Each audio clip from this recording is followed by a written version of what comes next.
¿Qué tal? ¿Cómo les va? Les doy la bienvenida a una nueva emisión de Con el hilo de Ariadna, este ciclo que dedicamos a no perdernos, como digo siempre, en ese inmenso laberinto que es la mitología. Bueno, entenderán por motivos diversos las demoras en estas entregas, en estos envíos.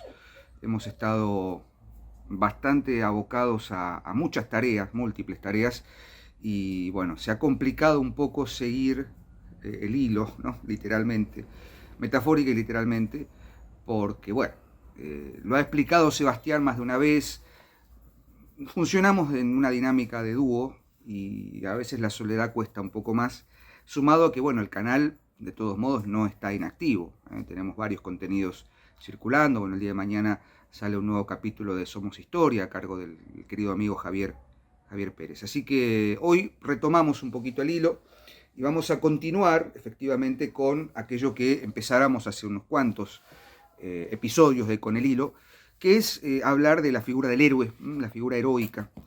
Y en este caso voy a profundizar un poquito más en un héroe mitológico de la cultura y de la tradición nórdica. Vamos a volver un poco vamos a viajar al norte nuevamente. Hace rato que no hablamos de mitología nórdica.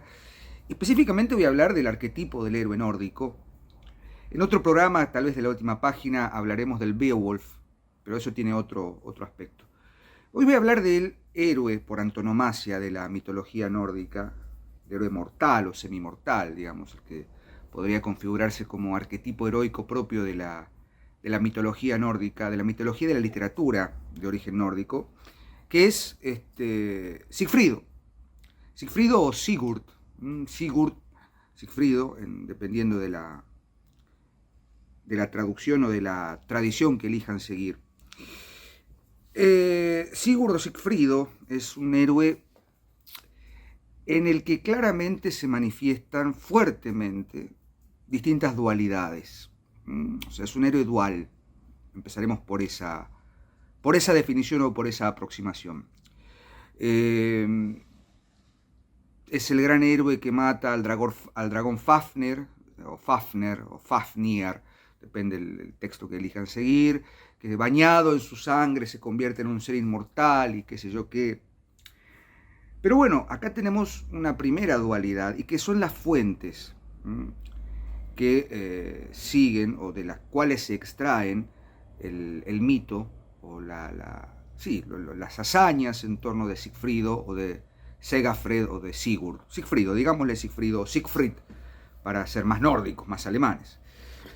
Por supuesto que no voy a dejar de nombrar aquí la enorme tarea que hizo Richard Wagner en la tetralogía del anillo, la famosa tetralogía del anillo, ¿no?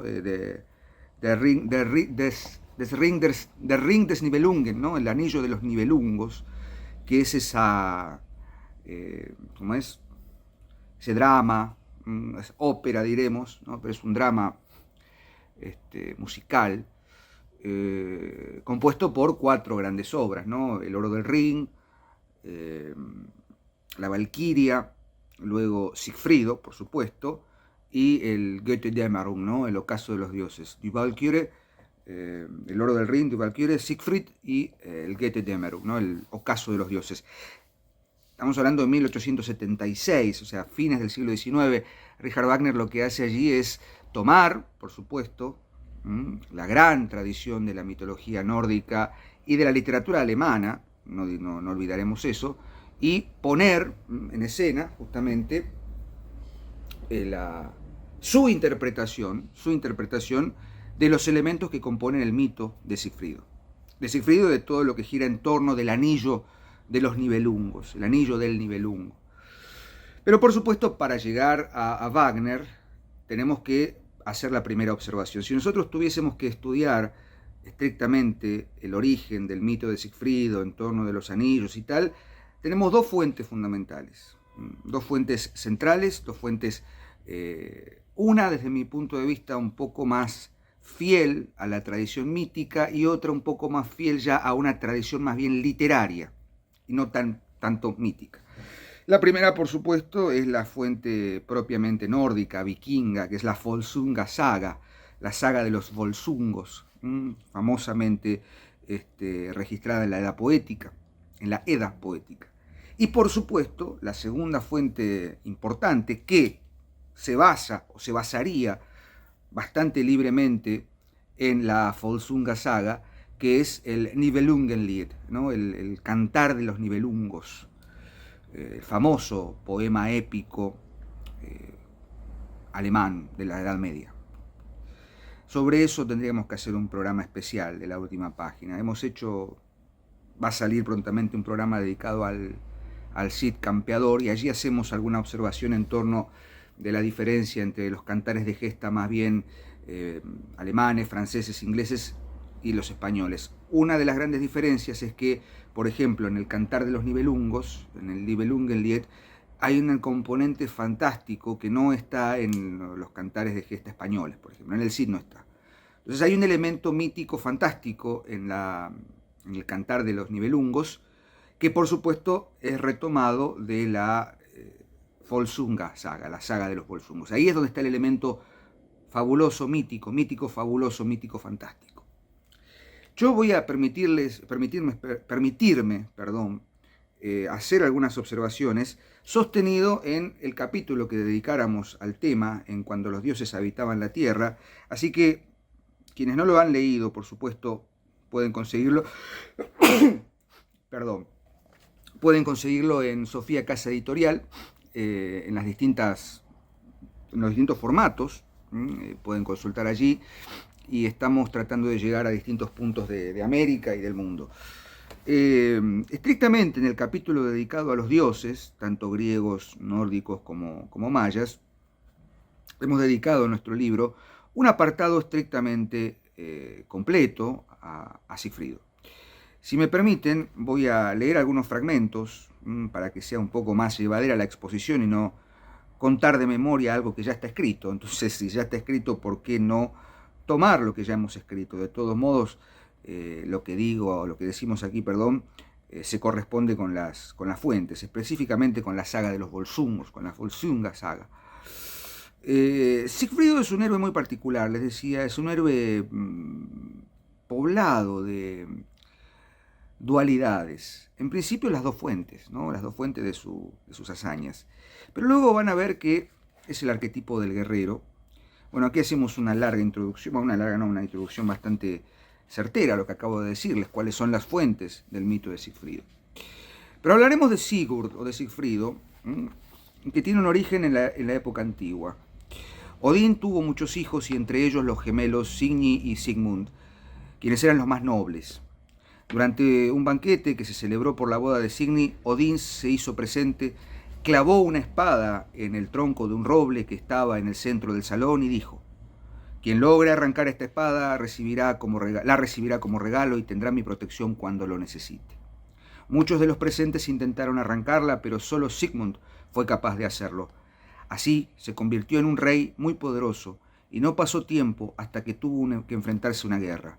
Un ejército enemigo invadió sus tierras y Sigmund se vio forzado a enfrentarlo en el campo de batalla.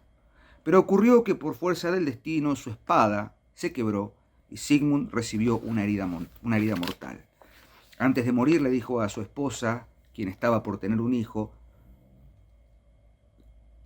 suyo al que llamarían Sigurd, que debía preservar los fragmentos de su espada rota y dárselo al niño por nacer. Bien, aquí tenemos una primera cuestión a señalar. En la literatura, en la mitología nórdica, sobre todo en la tradición nórdica, que también está en la tradición,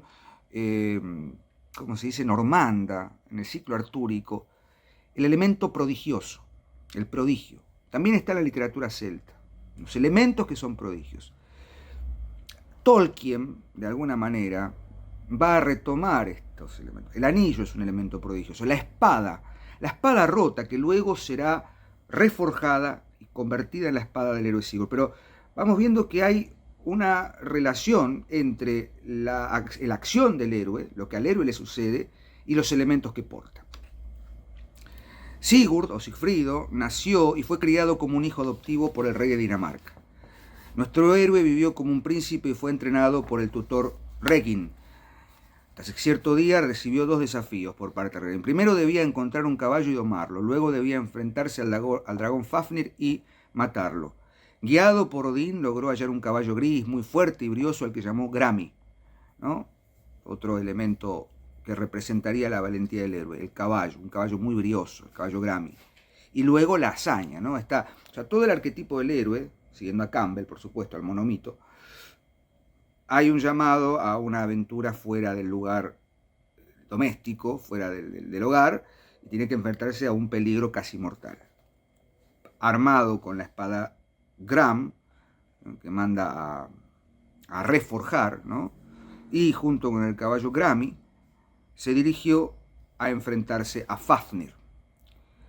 Regin le aconsejó que para vencerlo cavara un pozo en el campo de batalla y así, cuando el dragón cayera dentro, él pudiera atravesarle el corazón y matarlo. Mientras cavaba el pozo, Odín se le apareció a Sigurd y le aconsejó que hiciera algunos canales que salieran del pozo central. De este modo, cuando nuestro héroe matara a Fafnir, la sangre correría por esos canales y evitaría que él se ahogara con ella.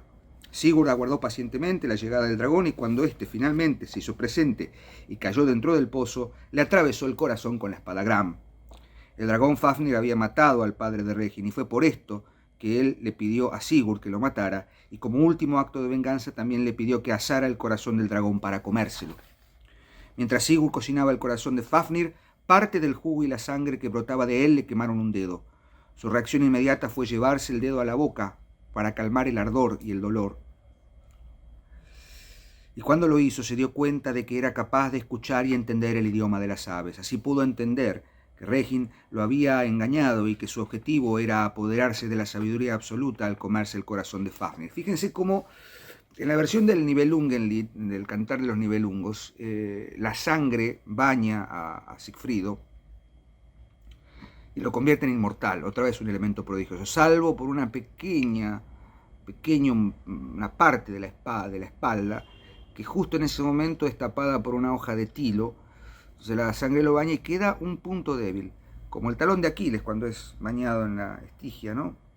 Y queda solo el talón. Bueno, en Sigurd es una parte muy puntual de la espalda. Eso según la versión del Cantar de los Nibelungos. Aquí hay un prodigio un poco más mágico, fabuloso, que es la sangre, lastima el dedo, pero al probar esa sangre él es capaz de escuchar el lenguaje de las aves. Él tiene la capacidad de la adivinación, de leer prodigios, muy propio de la mitología nórdica. Y observen otra vez el tema, la presencia de un ser monstruoso como es el dragón, que luego estará por supuesto presente en el Beowulf y por supuesto las correlatividades que se pueden hacer con Smaug en el Hobbit son notorias.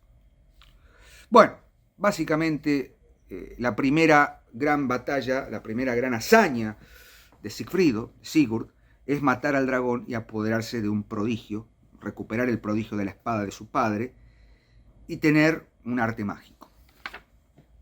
La magia va a estar muy presente en todo el relato. Sigurd descubrió que Fafnir custodiaba un anillo mágico y un tesoro inmenso, el anillo del Nibelungo, del enano Alberich. Eso es según la tetralogía del anillo, ¿no? Después, o sea, podríamos hacer la confrontación entre las tres fuentes, la saga de los Volsungos, el Cantar de los Nibelungos y justamente el anillo del Nibelungo, de Wagner. Custodiaba un anillo, el dragón, y un tesoro inmenso. Tanto el oro que conformaba el tesoro como el anillo habían sido entregados al dragón por el enano Andúbari, Alberich, según Wagner, quien se había hecho muy rico gracias a los poderes otorgados por este último. Lo que Sigurd no supo en ese momento era que Andúbari había lanzado una maldición que caería sobre todo aquel que portara ese anillo y se apoderara del tesoro. Siguiendo el consejo de las aves, Sigurd se dirigió a cumplir con otra hazaña. Debía liberar a la valquiria Brunhilda, quien se encontraba presa de una maldición lanzada por Odín. Ella había desobedecido a Odín, y éste, como castigo, clavó una espina mágica en su mano y la hizo caer en un sueño profundo. En todos los tópicos de la mitología, de la literatura clásica, ¿no? La literatura maravillosa, los relatos maravillosos, ¿no? La Bella Durmiente, The Sleeping Beauty, que se duerme al tocar la punta del huso, ¿no? Una aguja, en este caso es una espina. Luego la llevó hasta las montañas de Hindfell y encendió alrededor de ella un anillo de fuego impenetrable. Fíjense las dualidades, ¿no? La repetición de los anillos. El anillo como círculo del mundo, ¿no? La Heimskringla saga. El mundo es circular. ¿Cómo es? El Midgardsorm o el Jormungandr, la serpiente que aparecerá en el Ragnarok, en el ocaso de los dioses, se muerde la cola, ¿no? El famoso Ouroboros. O sea, toda la cuestión es circular, propio a lo que ya hemos dicho en algún momento de la mitología nórdica. Es decir, el prodigio del anillo representa no solo ese elemento prodigioso, sino que es un símbolo y un signo de aquello que representaría el ciclo vital de la mitología nórdica, que es circular, todo volverá a empezar. Ya lo hemos hablado en el Ragnarok. Sigurd llegó hasta allí, atravesó el fuego y logró quitarle la espina de la mano. Brunhilda despertó de su sueño profundo y le contó que Odín le había predicho que un gran guerrero llegaría hasta ella, vencería el fuego que la despertaría, pero que además este guerrero sería el que más coraje tendría entre todos los mortales y de quien ella se enamoraría. Al ver la belleza y sabiduría de Brunhilda, Sigurd se enamoró de ella perdidamente y la eligió como esposa. Como signo de su amor, le regaló el anillo de Andúvari y le juró que nunca elegiría a otra mujer como esposa. Acá podríamos hacer un primer corte. El héroe, Sigfrido, derrota al dragón, se hace con el anillo, cumple un segundo desafío, que es liberar a Brunhilda, y llega a un punto de equilibrio. Ese es el primer Sigurd. Sigurd que había sido un guerrero y ahora es el Sigurd que llega a una parte que completa su círculo. Las dualidades, ¿no? Pero aquí viene la segunda parte de la historia, donde se empieza a complicar. Sigurd dejó a Brunhilda allí y se marchó a buscar más aventuras. La dejó allí como, yo soy guerrero, sigo mi camino. Nos hemos casado, estamos enamorados, estamos comprometidos. Llegó hasta el lejano reino del rey Giki y se hospedó allí. Conoció a los hijos del rey, Gunnar, Hogni y Guttorm, nombres bien nórdicos, y a su esposa, la esposa de Giki, una malvada, engañosa reina que vio en él a alguien de quien aprovecharse.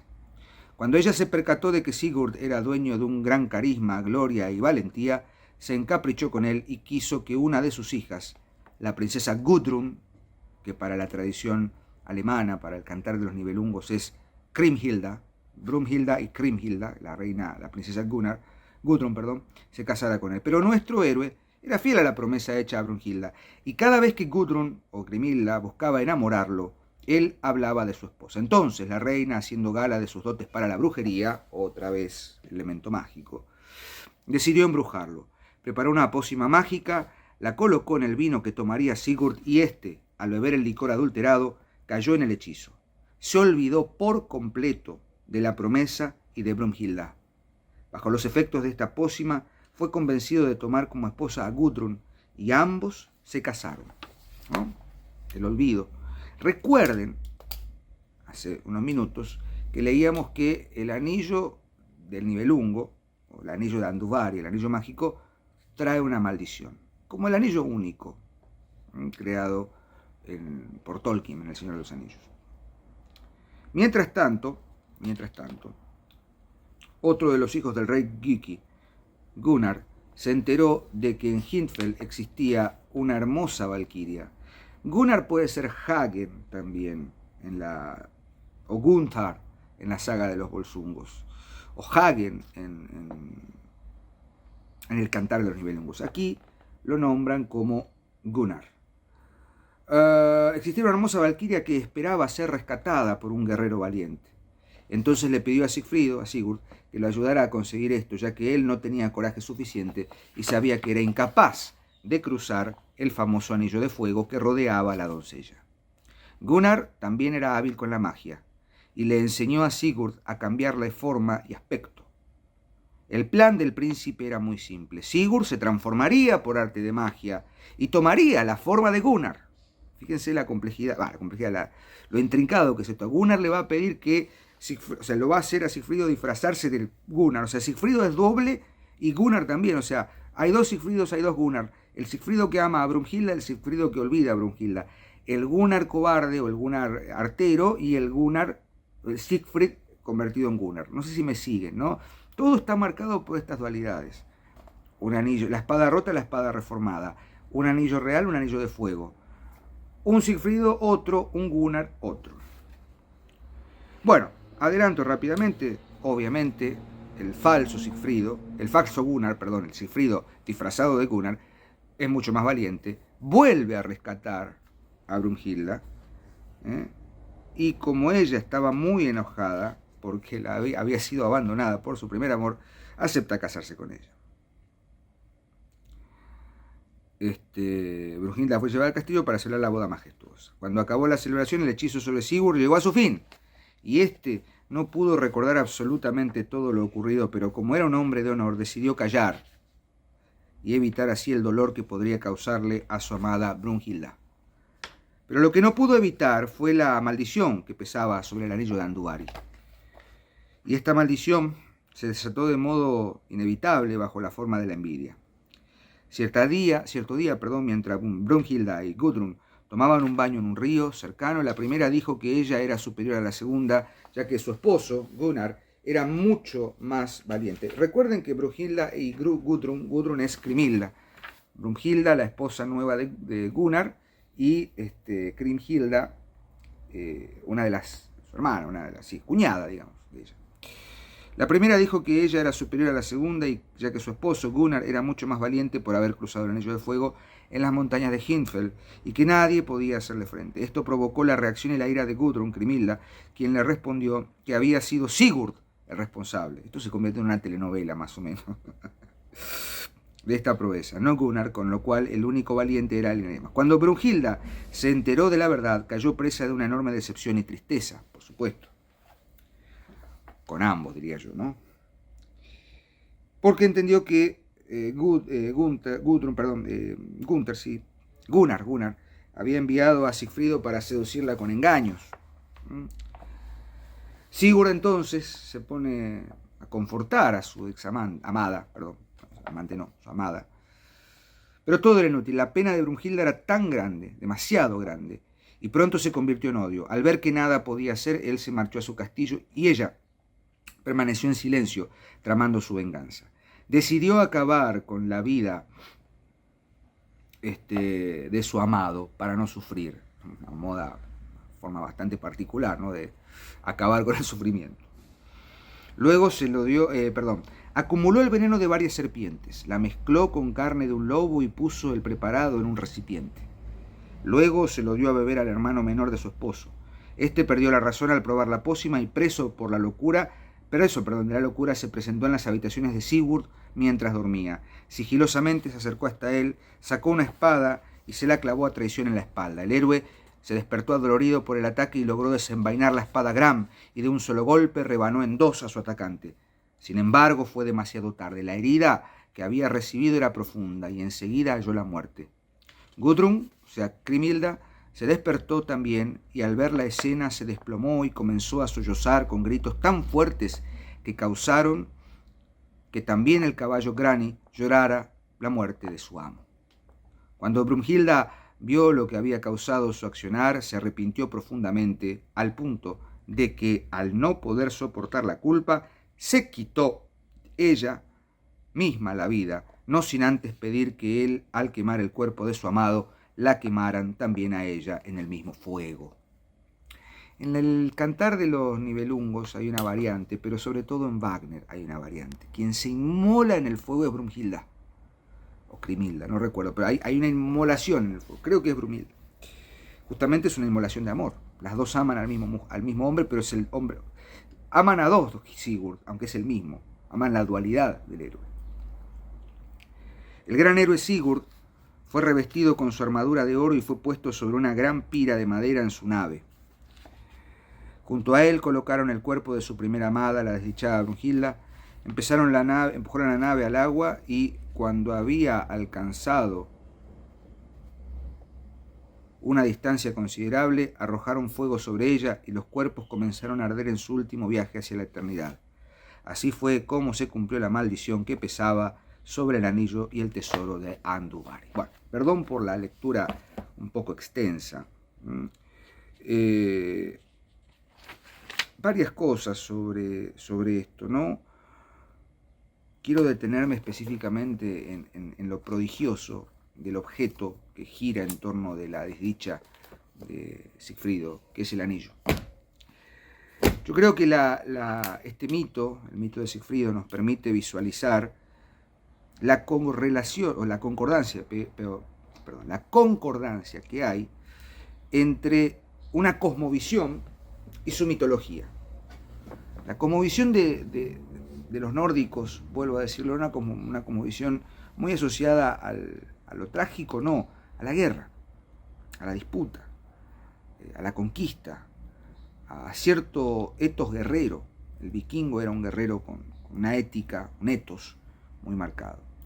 Pero sobre todo me interesa detenerme o destacar, vuelvo a decirlo, las dualidades que se reproducen, los paralelismos que se pueden establecer, los elementos naturales como el fuego, que terminan fundiendo todo.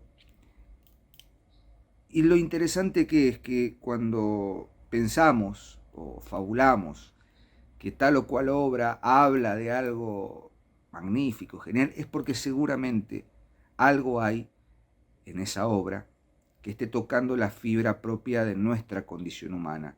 Y la mitología no es otra cosa que la eterna búsqueda de respuestas ante nuestro asombro, nuestro temor, frente al mundo que se nos sucede, que se nos aparece. En el caso de Sigfrido me parece que lo que destaco, lo que habría que destacar, es justamente esa condición de que él es un héroe y de que no va a dejar que su condición primigenia como héroe sea obturada o sea, digamos, vencida por una mujer en este caso. De hecho, se enamora de Brunhilda, sí, pero él sigue su camino. El etos guerrero sigue. Incluso con Grimhilda, incluso con Gunnar. Bueno, en la versión del Cantar de los Nibelungos, la envidia es de Hagen, Gunnar en este caso, y mata a Sigfrido en una cacería porque entiende que tiene un punto débil y le clava una lanza por la espalda arteramente a Sigfrido. Esto podría ser apenas una introducción, por supuesto. El mito es muy claro.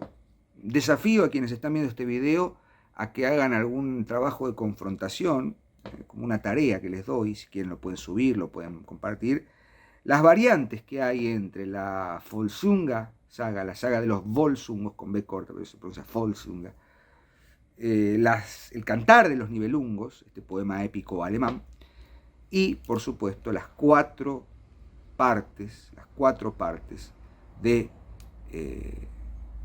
El Anillo del Nibelungo, o El Anillo de los Nibelungos, de Richard Wagner. Repito, primer movimiento, El Oro del Rin, la Valquiria, Sigfrido, y me parece fabuloso el final con el Götterdämmerung, el ocaso de los dioses y la inmolación para que salga algo nuevo, para que el círculo vuelva a encenderse, para que todo vuelva a empezar. No quiero extenderme mucho más, creo que los elementos fundantes de este mito han sido expuestos. Los dejo aquí, hemos llegado a un tiempo prudente, no quiero quitarles más espacio. Invito a que lean nuestro libro, nuestro capítulo sobre mitología nórdica especialmente, si les interesa, pero sigamos leyendo y sigamos transitando este laberinto y tratemos en lo posible de no perdernos en él. Muchas gracias, chao.